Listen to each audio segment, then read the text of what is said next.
படம் குரோம்ல பாருங்க ப்ரோ போயிட்டு. ப்ரோ இல்ல ப்ரோ ஃபர்ஸ்ட் ஹாஃப் நல்லா இருந்துச்சு, செகண்ட் ஹாஃப் அவ்வளோ இல்ல, புரியல ப்ரோ செகண்ட் ஹாஃப் ஒண்ணுமே படம். யாஷ் ஆக்டிங் சூப்பரா இருக்கு, 2 யாஷ் வராங்க ப்ரோ பாருங்க, நல்லா த்ரில். யாஷ் தாடி இல்லாம பார்க்கலாம் இந்த படத்துல. எல்லாமே ஓகே ப்ரோ, எல்லாரும் ஓகே ப்ரோ. 5 ஹீரோயினும் செத்துறாங்க ப்ரோ. நல்லா இல்லங்க, அதான் குமிரிட்டு இருக்கேன். ஒண்ணுமே இல்ல படத்துல. ஏதாவது ஒண்ணு நல்லா இருக்கணும்ல ஒரு படத்துல. ஒரு 3.25 மணி நேரம் போகுது. ஒரு விஷுவல்ஸா நல்லா இருக்கலாம், படத்துல சீன்ஸ் நல்லா இருக்கலாம், டைலாக்ஸ் நல்லா இருக்கலாம், சாங்ஸ் நல்லா இருக்கலாம், பேக்ரவுண்ட் ஸ்கோர் நல்லா இருக்கலாம். எதுவுமே நல்லா இல்லாம ஒரு படம் இருந்தா இது அதுதான் டாக்ஸிக். ஒண்ணுமே இல்லாத ஒரு குப்பை படங்க. இதை எப்படி எடுத்தாங்கன்னு எனக்கு தெரியல. இதெல்லாம் வந்து சென்சார்ல ரிலீஸ் பண்ண விட்டே தப்பு. என்னங்க படத்தை கழுவி ஊத்திட்டு இருக்கேன். யாஷ் ஆக்டிங் இந்த படத்தை எப்படி அவர் தேர்ந்தெடுத்து நடிச்சாருன்னு எனக்கு தெரியல. கேஜிஎஃப் மாதிரி ஒரு படம் நடிச்சு இப்படி ஒரு படம் நடிக்க முடியுமா? ஒஸ்ட்டுங்க. நான் பார்த்த லைஃப்லயே பார்த்த ஒஸ்ட் படம் இதுதான், டாக்ஸிக் தான். ஏன் இந்த படத்தை பாத்தீங்கன்னா இதுக்கு ஏன் ஏ சர்டிபிகேட் கொடுத்தாங்கன்றத விட இந்த படத்தை மொத்தமா கட் பண்ணி தூக்கி போட்டுருக்கலான் இருக்கு. இந்த படத்தை எப்படி ரிலீஸ் பண்ண விடுறாங்க? ஏ சர்டிபிகேட் கொடுக்குறாங்கல்ல, அப்ப மத்த படத்தை கொடுக்குற படத்தை இதே மாதிரி சீன்ஸ் வைக்கணும்ல. இது படத்தை வந்து உண்மையாவே சொல்றேன், ஒரு மேல் டைரக்டர் எடுத்திருந்தாங்கன்னா அந்த படத்தை ரிலீஸ் பண்ண விட்டுருக்க மாட்டாங்க. 3.25 மணி நேரம் அறுத்துட்டாங்க, உட்காரவே முடியலங்க. ஏன் வந்தோன்னு ஆயிடுச்சு, வேஸ்ட், காசு டிக்கெட்டே வேஸ்ட். நம்ம தான் டாக்ஸிக், படம் பார்த்து நம்ம தான் டாக்ஸிக். கடைசியில பிட்டு படத்துல நடிச்சு வச்சிருக்காரு. எனக்கு அதை பார்த்துட்டு டேய் எதுக்குடா 3 வருஷம் இதையாடா வச்சு தேய்ச்சிக்கிட்டு இருக்கீங்க அப்படின்ற மாதிரிதான் இருந்தது. ஏன் கீதா மோகன்தாஸ் வந்து இதுக்கு முன்னாடி எடுத்த படம் அந்த அளவுக்கு சிறப்பான படங்கள் கிடையாது. பட் அப்படி இருக்கும்போது யாஷ் ஏன் இந்த ஸ்கிரிப்டை சூஸ் பண்ணாரு, அது எனக்கு புரியவே இல்லை. ஃபர்ஸ்ட் வந்து நம்ம உள்ள கவுண்ட் பண்ணிட்டு இருந்தானுங்க, யாஷ் எத்தனை பேரை போட்டிருக்காரு, எத்தனை பேரை வந்து இது பண்ணியிருக்காரு அப்படின்னு. இது 1, இது 2வது, இது 3வது அப்படின்னு கவுண்ட் பண்ணிக்கிட்டு இருக்கானுங்க. அந்த மாதிரி எடுத்து வச்சிருக்கானுங்க. கியாரா அத்வானிலாம் அவங்க ஆக்டிங்னு சொல்லி ரொம்ப ஓவர் ஆக்டிங்கா, அது ஃபர்ஸ்ட் இந்த சர்க்கஸ் சீன்லயே நம்மளை சாவடிச்சிட்டாங்க. இங்க வந்து அவங்க மார்க்கெட் ராபி மாதிரி கொஞ்சம் ட்ரை பண்ணியிருப்பாங்க, அதுலயே நம்மளை போட்டு பொழந்துட்டானுங்க. அதுக்கப்புறமா கொஞ்சம் கொஞ்சமா ஸ்கிரிப்டுக்குள்ள போவானுங்கன்னு பார்த்தா ஒரு பிட்டா வந்துகிட்டு இருக்கு. இது ஒரு பிட்டு, அது ஒரு பிட்டு, கார்ல ஒரு பிட்டு, லாட்ஜில் ஒரு பிட்டு, கட்டில ஒரு பிட்டு அப்படின்னு மாத்தி மாத்தி பிட்டா காமிச்சுக்கிட்டு இருக்கானுங்க. பிட்டு படம் தான் அது, பிட்டு படம். ஃபர்ஸ்ட் ஹாஃப் ஃபுல்லா பிட்டு படம் தான். நீங்க உள்ள போய் பாருங்க. ஃபர்ஸ்ட் ஹாஃப் 2 மணி நேரம். எதுக்கு 2 மணி நேரத்துக்கு எடுக்காது? 3.25 மணி நேரம் படம் ப்ரோ. 3 மணி நேரம் படம் வந்து கேவலமா இருக்கு. 1/4 மணி நேரம் நல்லா இருக்கு. ஏன் நல்லா இருக்குன்னு யோசிச்சு பாத்தீங்களா? அதான் 3.25 மணி நேரம் படத்துல 3 மணி நேரம் வந்து படம் நல்லா இல்ல, 1/4 மணி நேரம் நல்லா இருக்கு. எதனால நல்லா இருக்குன்னா அப்பதான் இன்டர்வல், அதனாலதான் அது நல்லா இருக்கு. ஏன் அந்த மாதிரி இருக்குங்க. நம்மளெல்லாம் எப்படி நினைச்சிட்டாங்கன்னா ஒரு 15 பிட்டு படத்தை போடு, 15 ஃபைட் சீன்ஸை போடு, கண்டிப்பா வந்து எல்லாரும் பார்ப்பாங்க அப்படின்னு நினைச்சு எடுத்துருக்கானுங்கன்னு நினைக்கிறேன். ஸ்டோரியே இல்ல ப்ரோ. 1947ல நடக்குது. ஸ்டோரியும் 1947ல இருக்கிற மாதிரி தான் இருக்கு. ஒரு பெரிய ஒரு டான் இருப்பாரு, கீழ இருந்து ஒருத்தன் மேல வருவான், அந்த டானை அடிச்சுட்டு இவன் மேல வந்துருவான். அதுக்கப்புறம் என்ன நடக்குது ப்ரோ? கேஜிஎஃப் எல்லாம் இதை பாக்குறதுக்கு கேஜிஎஃப்லாம் அதெல்லாம் எங்க இருக்கு? அதையும் இதையும் நம்ம கம்பேரே பண்ணக்கூடாது ப்ரோ. நயன்தாராவை ஆண்டி மாதிரி யோசிச்சிருக்காங்க எனக்கு. ஏய் என்ன நயன்தாரா பேச இவ்வளவு குட்டா இருக்கு அப்படின்ற மாதிரி இருந்தது. நயன்தாரா பேசுற டைலாக் எல்லாமே ரொம்ப பூமர் டைலாக். வாழ்க்கைன்றது ஒரு வட்டம். இதுல வந்து ஐயோ இது வேற ஒருத்தர் டைலாக். வாழ்க்கைன்றது ஒரு வட்டம், இங்க எங்க போனாலும் திரும்பி இங்கதான் வந்து நிக்கணும். இதே மாடுலேஷன்ல இதே டோன்ல படம் ஃபுல்லா இந்த மாதிரி டைலாகாவே கொடுத்துருக்காங்க. அவங்க நார்மல் டைலாகே கிடையாது, ஏதாவது ஒரு கருத்து சொல்லிக்கிட்டே இருப்பாங்க. கருத்து கந்தசாமி மாதிரி, கருத்து நயன்தாராவா அப்படின்ற மாதிரி இருக்கு. ஏய் 3 வருஷம் இந்த கருமத்தையா எடுத்துக்கிட்டு இருந்தீங்க அப்படின்ற மாதிரி தான் இருக்கு. யாஷ் வந்து நல்ல ஸ்கிரிப்ட் யூஸ் பண்ணுவாரு. கேஜிஎஃப்க்கு அப்புறம் ஒரு நல்ல பெரிய படத்தை கொடுக்க போறாருன்னு நினைச்சிட்டு இருந்தோம். யாஷே நம்ம எல்லாரையும் செஞ்சுட்டா இருக்கோம். அவ்வளவுதான் சொல்லணும். படத்துல 8 மணிக்கு கிளம்பி 8 மணிக்கு வந்து படம் பார்க்குறோம் அப்படின்னா நீங்க படத்துல இருந்து வெளியே போகும்போது நீங்க டாக்ஸிக்கா வெளியே போவீங்க. நம்ம வந்து இப்ப பார்க்கும் போதெல்லாம் இந்த விட்டு சீன் எங்க வந்தது, இந்த ஃபைட் சீன் எங்க வந்தது நமக்கு யோசிக்க தோணாது.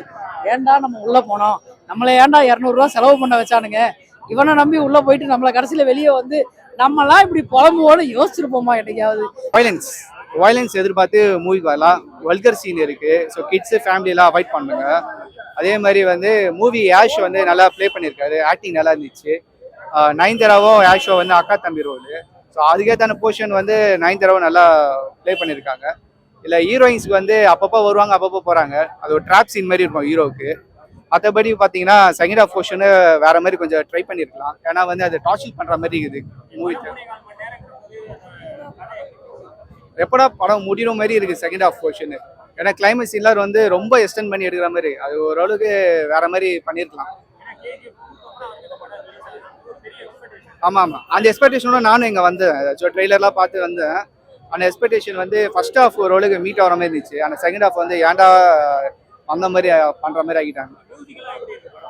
பிஜிஎம் ஓகே, மூவி வந்து மேக்கிங் நல்லா இருக்கு, யாஷோட ஆக்டிங் நல்லா இருக்குது. ஸோ அவங்க ஹீரோயின்ஸ்க்கு அவங்க கொடுத்த பொசிஷன் நல்லா பண்ணியிருக்காங்க. இதில் என்னென்ன ஸ்கிரிப்ட் வைஸ் பார்த்தீங்கன்னா செகண்ட் ஹாஃப் கொஞ்சம் அவங்க வேற கரெக்ஷன் பண்ணியிருக்கலாம். No no no, family audience avoid பண்ணாது, அவங்களுக்கான மூவி கிடையாது. Family orient, sentiment, emotion, love romance இந்த மூவி ப்ளஸ் வயலன்ஸ், இந்த 3 தான் இந்த மூவியில் ஹைலைட்டு. பார்க்கலாம், டாக்ஸிக் மாதிரி தான் இது மூவி. எனக்கு பிடிக்கல ப்ரோ, எனக்கு பிடிக்கல. நம்ம ட்ரெய்லர் அதெல்லாம் பார்த்துட்டு நம்ம யாஷ் அப்படின்னும் போது நம்ம ஒரு எக்ஸ்பெக்டேஷனில் வந்திருப்போம். அது எக்ஸ்பெக்டேஷன் நம்ம தப்பு தான், அது வேறு விஷயம். பட் ஸ்டோரியாகவும் எனக்கு புரியலை, பிடிக்கல. என்ன சொல்ல வராங்கன்றதே இல்லாமல் இருந்துச்சு எனக்கு தோணுன வரைக்கும் ஃபர்ஸ்ட் ஆஃப். கண்டிப்பாக கண்டிப்பாக, ஏன்னா 3 மணி நேரம் நம்ம உட்காந்து பார்க்குறோம் அப்படின்னும் போது நம்மளுக்கு அந்த டைம் போகிறதே தெரியாமல் இருந்தால் தான் அந்த படம். பட் ஃபர்ஸ்ட் ஹாஃப்கே எப்படா இன்டர்வல் வரும்ன்ற மாதிரி ஆயிடுச்சு. சில இதனால, சில சீன்ஸ்னால ரொம்ப ஃபேமிலியாக வந்து பார்க்கக்கூடிய அளவுக்கு இல்லை ஃபர்ஸ்ட் ஹாஃப். ஏன்னா கொஞ்சம் இன்டிமேட் சீன்ஸ்லாம் கொஞ்சம் நிறைய இருந்ததுனால கொஞ்சம் டிஸ்டர்பிங்காக தான் இருந்துச்சு. ஃபேமிலி ஆடியன்ஸாக வரவங்களுக்கு கண்டிப்பாக டிஸ்டர்பிங்காக தான் இருக்கும். ஸோ நான் ஃபேமிலியாக நான் வேணான்னு தான் நான் சொல்லுவேன். அவரோட ஆக்டிங்லாம் super, work acting wise super, எல்லாருமே சூப்பராக பண்ணியிருக்காங்க. அவங்களுக்கு கொடுத்த ரோல்ஸை சூப்பராக பண்ணியிருக்காங்க. பட் ஸ்டோரி வைஸாக அது அவங்களுக்கு ஈடுபடல, அவ்வளோதான்.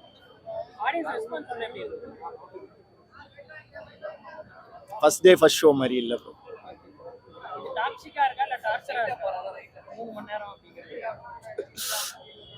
நீங்களே ஆன்சர் சொல்லிட்டீங்க.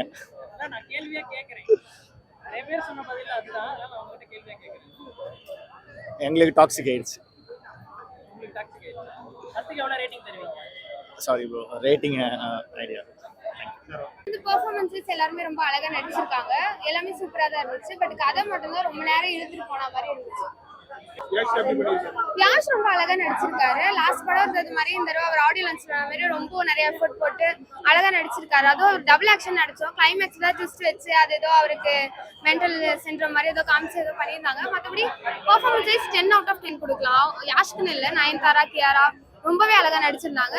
பட் வந்து கதை மட்டும்தான் கொஞ்சம் இன்னும் ஷார்ட் பண்ணி இன்னும் கூட அழகா எடுத்து ஸ்க்ரீன் பிளே அழகா எடுத்துட்டு போயிருக்கலாம்னு இருக்கு. நல்லா இருக்கு. யாஷ்காக பொண்ணுங்க நிறைய பேர் யாஷ் வந்துடாதீங்க, ஃபேமிலியோட யாரும் வந்துடாதீங்க.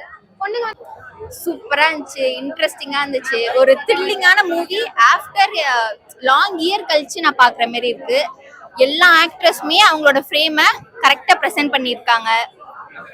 பிஜிஎம்மா இருக்கட்டும், ஃபைட் சீனா இருக்கட்டும், சூப்பரா இருக்கு. லாஸ்ட்ல ஒரு மிஸ்டீரியஸ் கிளைமேக்ஸ் கொடுத்துருக்காங்க. அந்த பையன் இருக்கானா இல்லையா, நல்லா இருக்கு. அது மட்டும் கொஞ்சம் பயமா தான் இருந்துச்சு. பட் இன்ட்ரெஸ்டிங்கா இருந்துச்சு. லாஸ்ட் எல்லாத்துமே அந்த ஐ கான்டாக்ட்லாம் சூப்பரா இருந்துச்சு. எதுவும் போர் அடிக்கிற மாதிரி இல்லை. இந்த மூவி வந்து ஒரு 2-3 டைம்ஸ் பார்த்தா தான் புரியும் அப்படின்ற மாதிரி இருந்துச்சு. அதான் 2-3 டைம்ஸ் பார்த்தா தான் புரியும். ஃபர்ஸ்ட் டைம் பார்த்தாலாம் புரியும். புரியல, ஓவரால் புரிஞ்சிச்சு. பட் இன்னொரு டைம் பார்த்தா கதை புரிஞ்சிடும். சிம்பிளா சொன்னா படம் வந்து நம்ம ஐபிக்கு ஏற்ற மாதிரி ஒண்ணுமே இல்லை. ஏன்னா ஸ்டோரி வந்து இல்லைண்ணா, ஸ்டோரி வந்து பழைய ஸ்டோரினா, நம்ம எம்ஜிஆர் காலத்துல இருந்து பார்த்தா இப்போ ஒரே ஸ்டோரி. அதுல வந்து இப்ப இருக்க மாடர்ன் டேல என்ன ஆல்டர்னேட் பண்ணலாம் அப்படின்னு பண்ணி எடுத்திருக்காங்க, அவ்வளவுதான். கொஞ்சம் ரொம்ப ஹை பட்ஜெட் போட்டு எடுத்தாலுமே பார்க்கணும்ல, ஏன்னா விஷுவல்ஸ் அவ்வளவு நல்லா இருக்கணும்ல. சிஜியும் அவ்வளவு நல்லா இல்ல, எதுவுமே அது ஆக்சுவலா ஃபர்ஸ்ட் ஹாஃப் வந்து 1.5 hour போகுது. சீனும் ஒட்டவே இல்லை, கட் பண்ணி ஜம்ப் ஆகினே இருக்குது படமும். எப்படி சொல்றதுன்னா ஆடியன்ஸ்க்கு ஒரு கனெக்ட் வேணும்ல. இது தூரம் படம் பாக்குறோம் அப்படின்றது அந்த கனெக்ட் எதுவுமே இல்லை. கேஜிஎஃப் நீங்க சேர்க்கவே முடியாது. ஏன்னா பிரசாந்தினோட ஸ்கிரீன் பிளே மேக்கிங் அந்த மாதிரி இருக்கும். அந்த படத்துல சிஜியும் பார்க்க ரொம்ப பெட்டரா இருக்கும். இதுல இவ்வளவு கோடி பட்ஜெட் போட்டு சிஜி அவ்வளவு மட்டமா எடுத்து வச்சிருக்காங்க. யாஷ் சொல்லவே தேவையில்லை. ஏன்னா 3 ஹவர் போச்சுன்னா 3 ஹவர் படத்துலயும் ஃப்ரேம்ல யாஷ் மட்டும் தான் இருக்காரு. பெஸ்ட் பெர்ஃபார்மன்ஸ் கொடுத்தாலுமே கதைக்கும் அந்த இதுக்கும் செட்டே ஆகல யாஷ். இல்ல 5 நடிச்சதான் படத்தோட பெரிய ஐப்பு. உண்மையா சொன்னா நம்மளே பார்த்துருப்போம், நிறைய சீன்ஸ் வச்சிருந்தாங்க கிளாமரா. அதனாலதான் படத்துக்கு கொஞ்சம் அவ்வளவு கூட்டம் வந்த மாதிரி இருந்தா. அதாவது கிளாமர் கதை யூஸ் பண்ண மாதிரி இருந்தது. கதைக்குள்ள பெருசா ஒட்டவும் இல்லை, எதுவுமே பண்ணல. 5 வச்சிருந்தோம் வேஸ்ட் தான் சொல்லலாம். பட்ஜெட் வேணா கம்மி பண்ணிருக்கலாம். ஆடியன்ஸ் எல்லாமே ரொம்ப எப்படி சொல்றா உள்ள கூட ட்ரால் தான் ப்ரோ. எல்லாருமே கலாச்சிக்கிட்டே இருந்து எப்படா படம் முடியும் அப்படின்ற மைண்ட் செட் எல்லாருமே இருந்தாங்க. டாக்ஸிக் தான், அவன் ரொம்ப டாக்ஸிக்கான ஆள் தான். எப்படின்னா தானே நான் இருந்தா போதும் அப்படின்ற மாதிரி. என்ன நானே எங்க அக்கா சுத்தி இருக்கவங்க என்ன மட்டும் இருந்தா போதும், மத்த யாரும் இல்ல, எனக்கு தோணு நான் பண்ணுவேன் அப்படின்ற மாதிரி ஒரு கேரக்டர்.